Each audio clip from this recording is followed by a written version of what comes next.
Have you ever wondered why a man finds himself haunted by an echo he cannot see, a presence that lingers in empty rooms long after the doors have closed? In the silent aftermath of her departure, he becomes a ghost in his own life, haunted by the silhouette of a woman who refused to be contained by his desires. She existed as a balance of light and shadow, her very being a challenge to his projected fantasies. When she vanished, his unconscious was left grasping at the fragile strands of her absence, weaving them into nightmares of regret and longing. In the immediate stillness that follows her leaving the house, breathes differently. Curtains hang motionless where once her silhouette danced at dawn.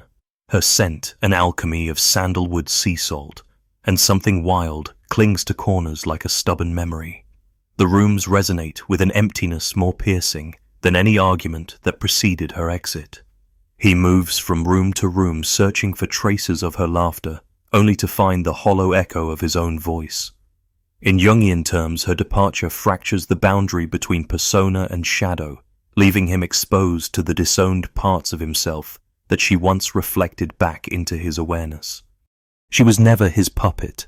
She was the living mirror to his own hidden self, reflecting qualities he admired, but feared to embrace: autonomy, fierce tenderness, an unapologetic claim to her own psyche.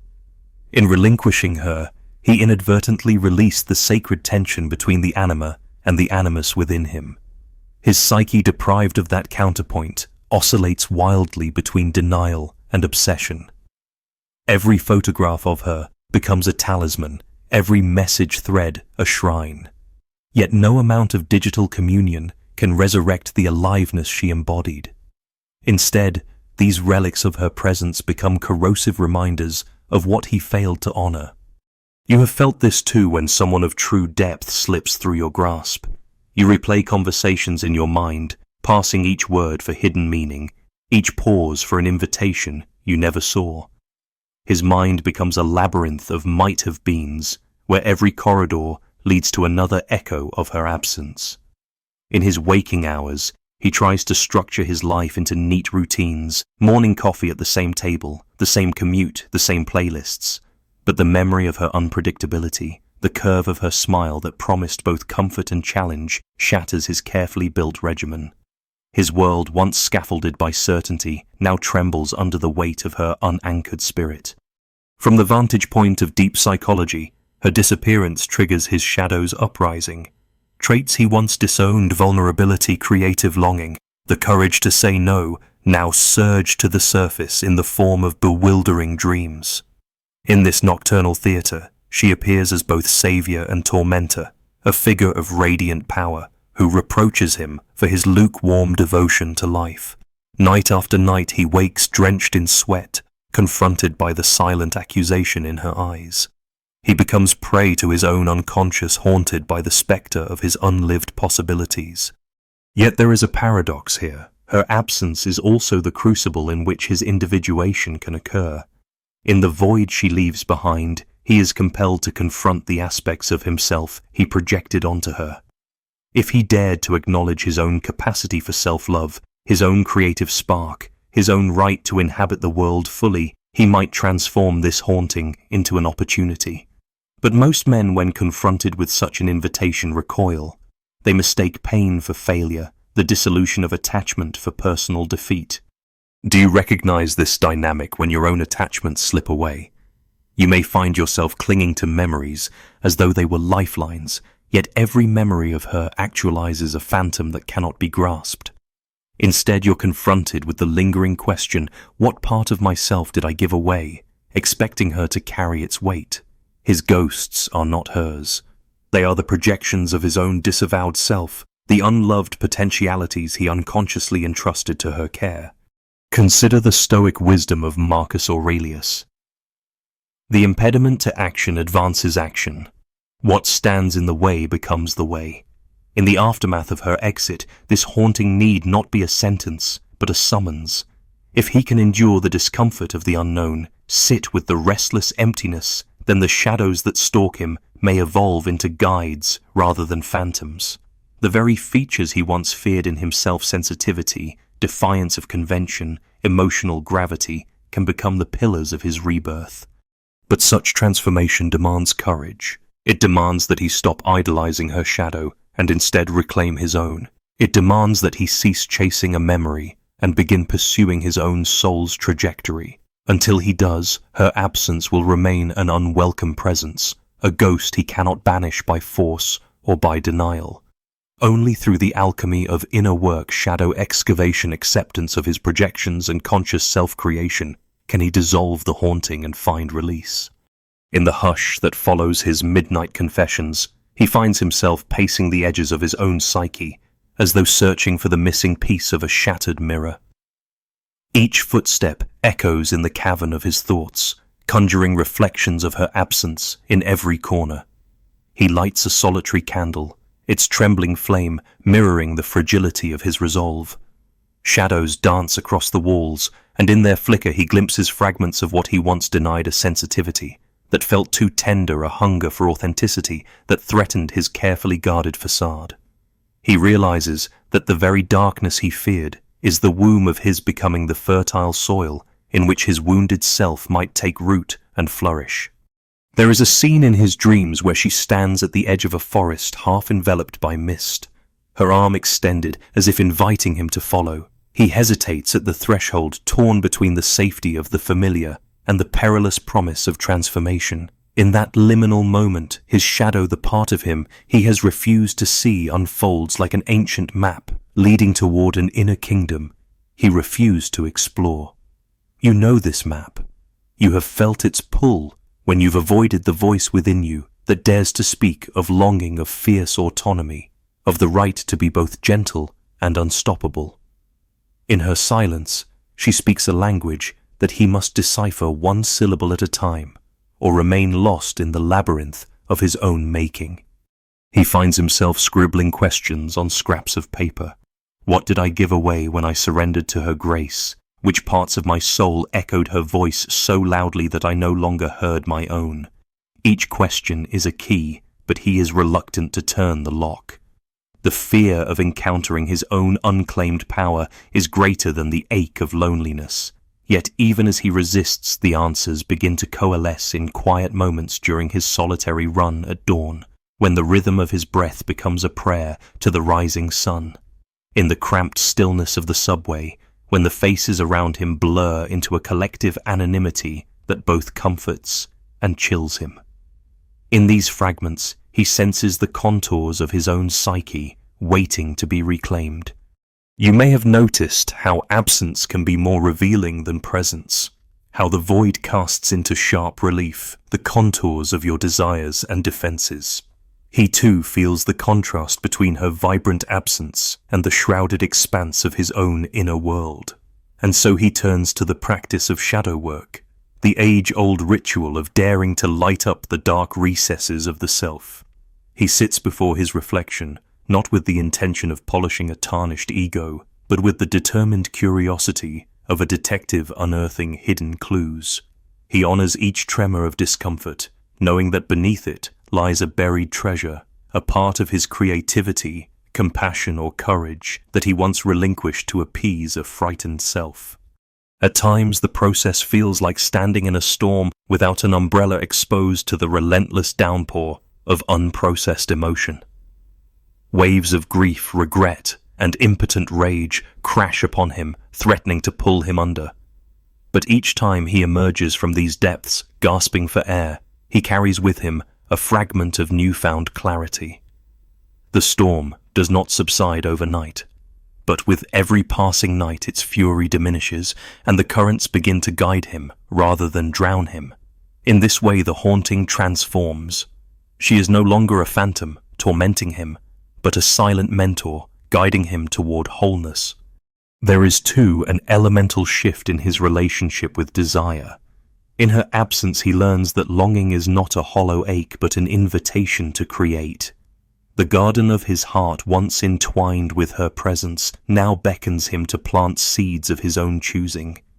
You who have tasted the bitterness of unrequited hope, understand the alchemy at work when desire is redirected inward, when the fuel that once fired the chase becomes the spark of your own self-creation.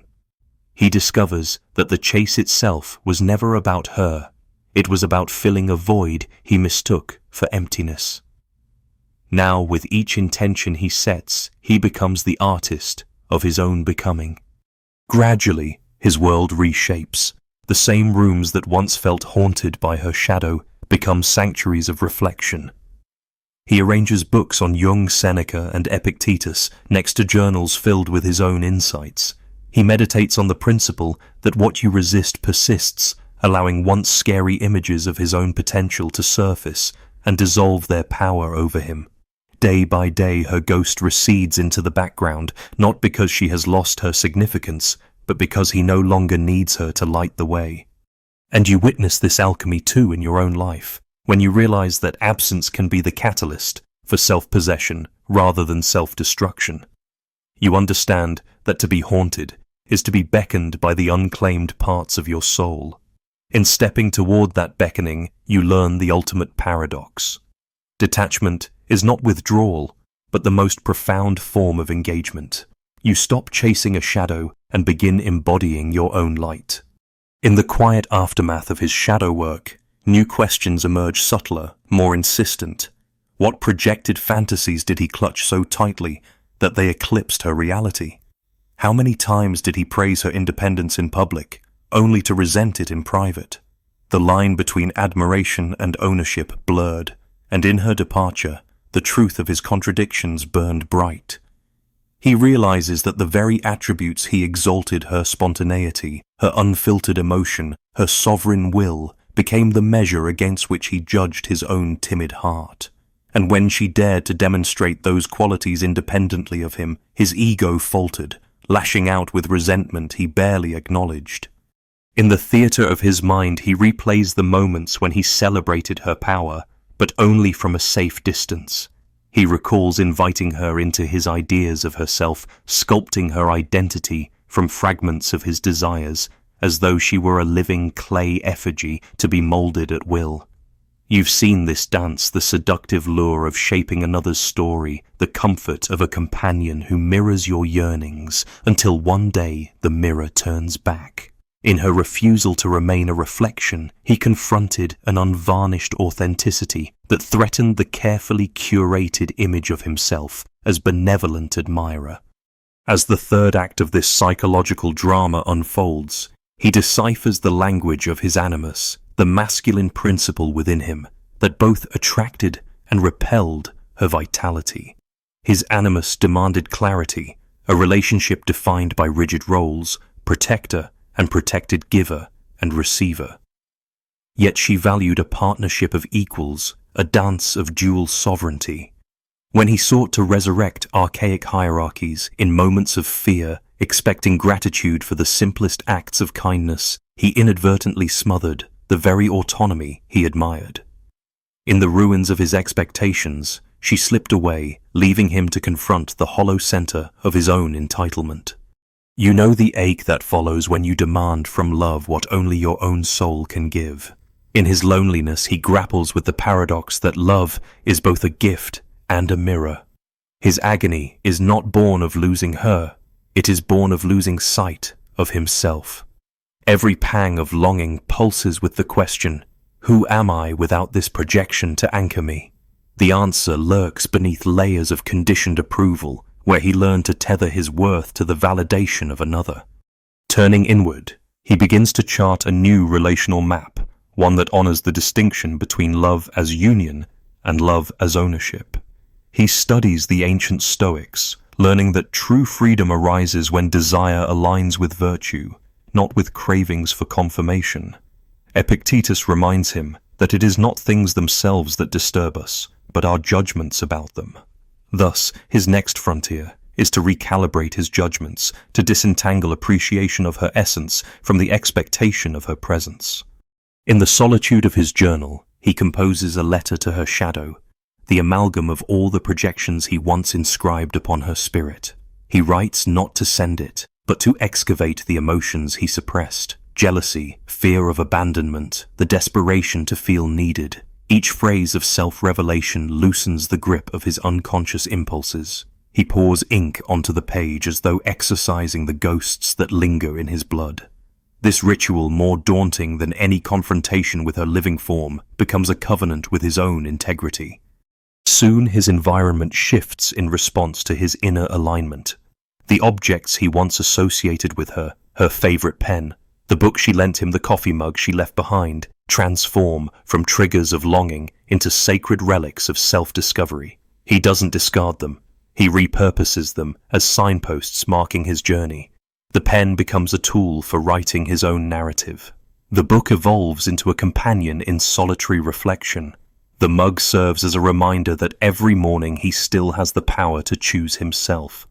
In the broader theatre of society, he witnesses a similar phenomenon among men who find themselves haunted by strong women, the collective shadow of unintegrated masculinity. Too often, cultures exalt power divorced from emotional literacy, valorizing conquest over communion.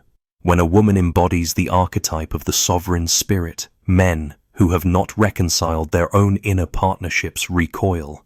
They project their insecurities onto her, perpetuating a cycle of fear rather than fostering mutual growth.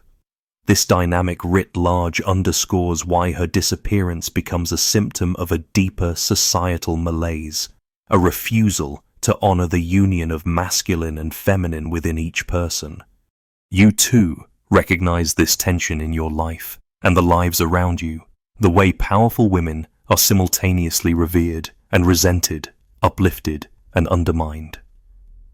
The haunting question for any seeker of wholeness is, how do I integrate the feminine within me so that I can celebrate her power without fear? In the crucible of his personal loss, he finds a mirror for this universal challenge. Thus, the haunting becomes a summons to reintegration. It beckons him to cultivate a relationship not only with the anima he projected onto her, but with the animus he repressed in himself. He learns that to be haunted is to be called home to the parts of his psyche that await reconciliation. Each dream, each longing, each pang of regret is an offering of guidance, if only he listens. And in the stillness that follows his deepest reckoning, a gentle clarity emerges. The shadow that once tormented him is now a teacher, illuminating the path to a more authentic presence. In that illumination, he realizes that her disappearance was never about abandonment, but about invitation to step into his own sovereignty, to become the partner he once sought in another. In the golden haze of afternoon light, he stands at the window of his apartment, watching strangers move through the city as though his own narrative has slipped between the cracks of the pavement.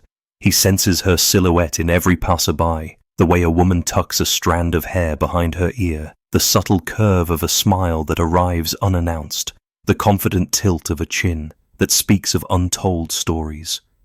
Each sighting is both a balm and a blade. He feels connected, yet painfully distant, as though the world pulses with her energy just beyond his reach. In this paradox, he confronts a truth he once denied, that the essence he mourns is not hers alone, but the reflection of a depth within himself.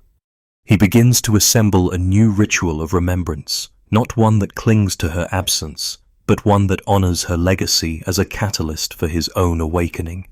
At dawn, he lights incense of cedar and jasmine scents that carry the weight of transition and rebirth.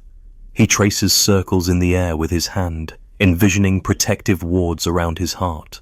In these quiet ceremonies, he offers gratitude for the shadow she left behind, acknowledging that without her departure, he might never have embarked on this sacred excavation of self. Yet even in these practices, the pull of projection remains potent. He catches himself attributing meaning to mundane coincidences, a black crow landing on a nearby ledge, a sudden gust of wind scattering paper across his desk, a lyric on the radio that seems to echo her inner voice. In each moment, he wrestles with the tension between synchronicity and superstition. To Carl Jung, these uncanny alignments reflect the psyche's longing to tell its own story, to bridge conscious and unconscious realms.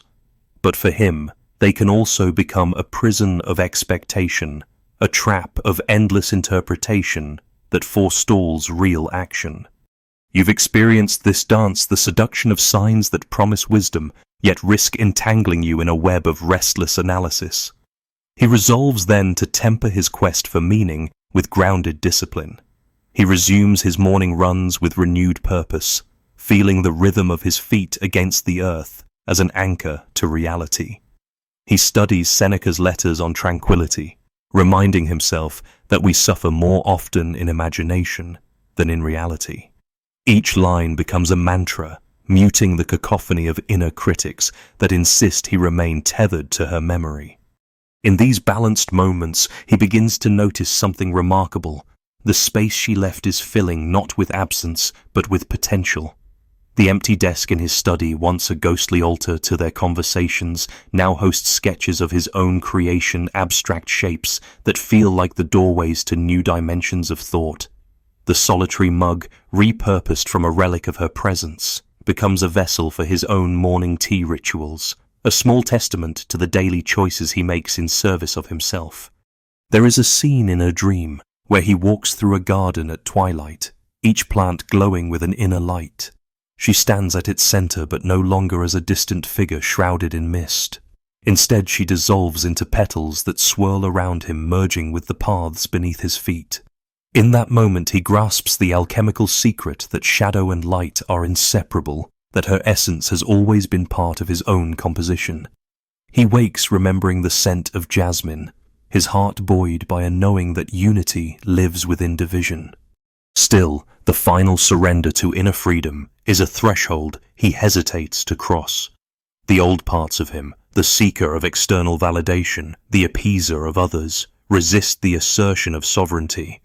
They whisper that to claim this newfound wholeness is to betray the memory of their union, as though growth necessitates erasure.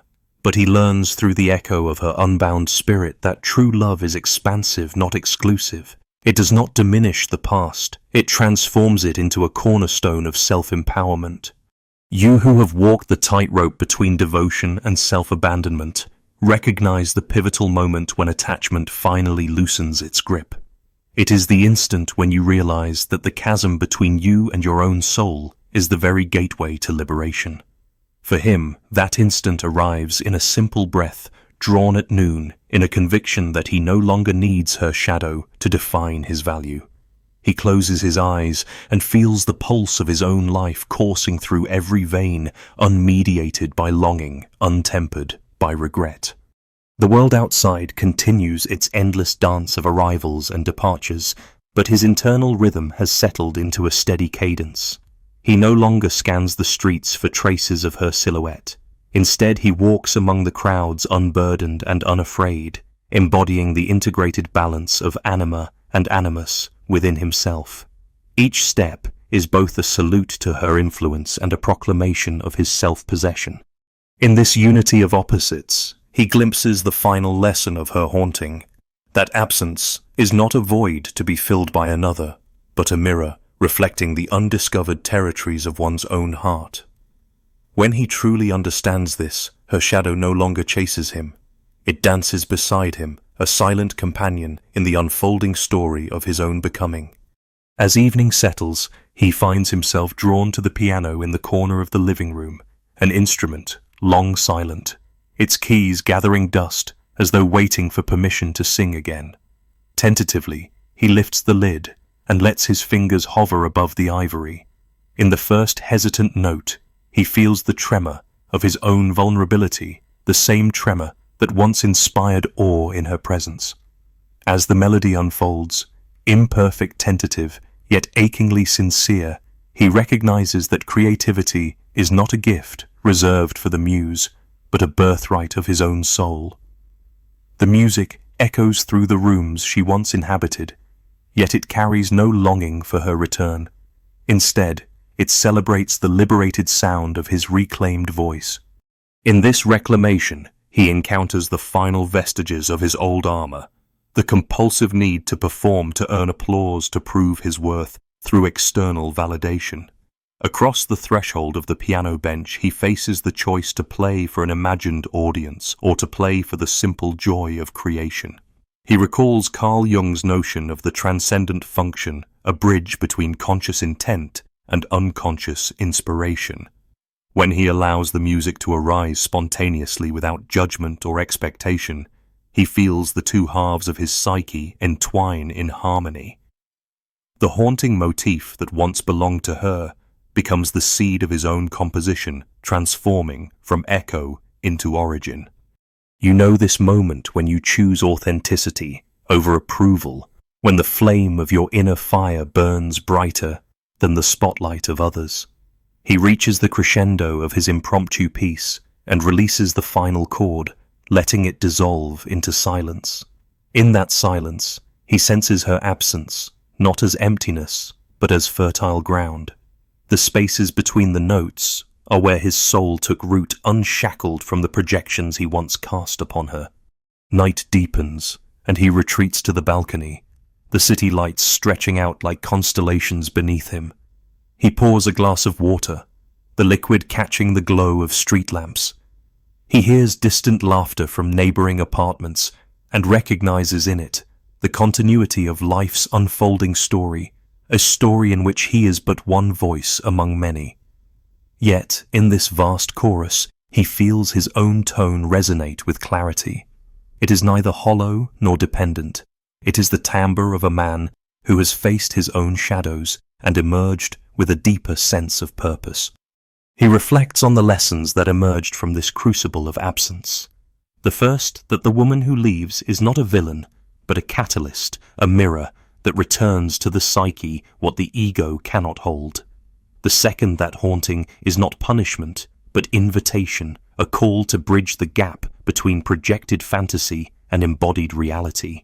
And the third, that the ultimate freedom lies not in controlling another's presence, but in mastering one's own inner terrain.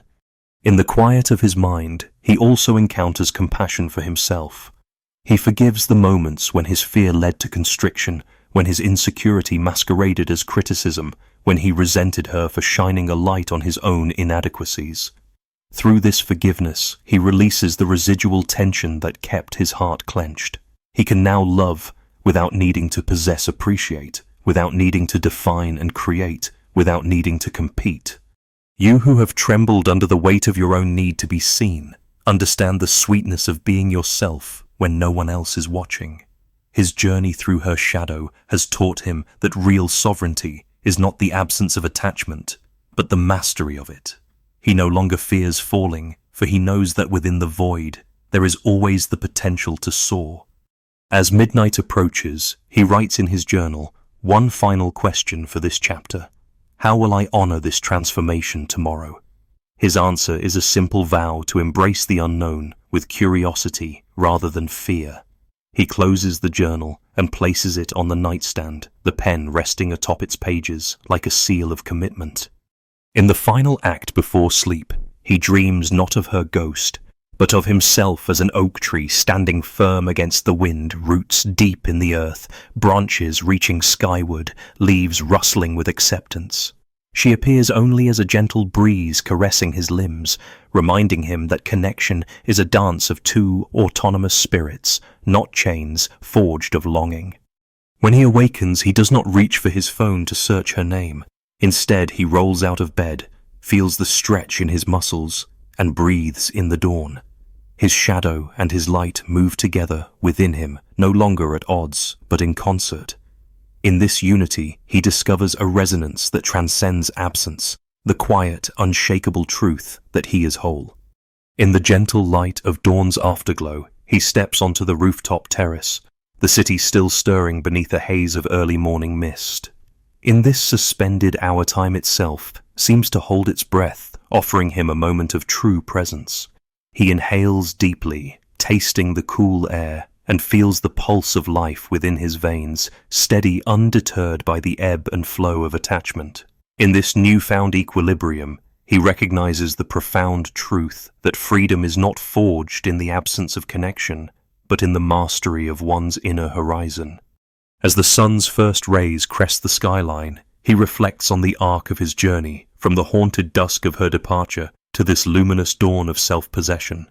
He recalls the nights when dreams of her silhouette held him captive, the days when every object in his apartment felt like a relic of grief, the hours of journaling that felt like excavation of a soul, both buried and reborn. Each stage was a necessary verse in the poetry of transformation, each pang of longing, a brushstroke in the portrait of his emergence. He no longer sees absence as a void to be filled, but as a canvas upon which he paints the contours of his own becoming. In its emptiness, he discovers infinite possibility, an open field where choice thrives. He considers the paradox that true union begins with singularity, that love extends most fully when two sovereign spirits choose to stand together not out of need, but out of shared wholeness. The memory of her shadow, once a spectre of regret, now feels like an emblem of guidance, a silent partner in the dance of his ongoing individuation. In this expansive moment, he offers a silent blessing for her essence, wherever she may be. He acknowledges that her power was never his to hold, but always his to honor within the crucible of his psyche and in the tapestry of his daily life. He honors the way she reflected back his own unlived potential, the way her departure shattered illusions so that truth could emerge, and he blesses himself for having the courage to follow the summons of his psyche into the depths of his own becoming. You who have walked through the solitary corridors of loss know that the path to sovereign selfhood is carved by footsteps of both grief and gratitude. It is a journey that demands the dissolution of old identities and the fearless crafting of new ones. In his stillness, he embodies this journey, a living testament to the alchemy of absence into presence, of longing into creation. As the city awakens, traffic humming and voices rising, he retreats indoors to his desk, where his journal and pen await. He writes not of her, but of himself, of intentions whispered in the dark, of commitments formed in solitude of dreams, yet unspoken. With each word, he solidifies the alchemy of his rebirth, translating silent vows into tangible action. He closes the journal and places it beside the incense bowl, where cedar and jasmine continue to mingle in the morning light, a fragrant reminder that transformation is an ongoing ritual, not a singular event. He dresses for the day not to impress another, but to honor the vessel that carries his soul. Each garment he selects feels like armor of authenticity, comfortable, unadorned by pretense, suited to the rhythm of his own heart. When he steps out into the world, he does so with a stride unshaken by the fear of absence, unchained from the need for external validation. He walks among the crowds, not as a seeker, but as a beacon, a man whose light is self-generated, whose shadow no longer defines him. And in this final moment he understands the essence of her haunting, that it was never a curse, but a call to bravery, to creativity, to sovereignty, a call he heeded by embracing the wholeness within his own being. The contours of her memory remain, but they no longer haunt. They harmonize like two instruments joined in a melody that transcends the notes themselves. As his reflection in the glass door acknowledges him, a man both softened by loss and fortified by resilience, he offers himself a final unspoken benediction. In the union of his shadow and his light, he has discovered the ultimate liberation, the power to stand alone without ever truly being solitary. The woman who knows her worth doesn't chase, she chooses.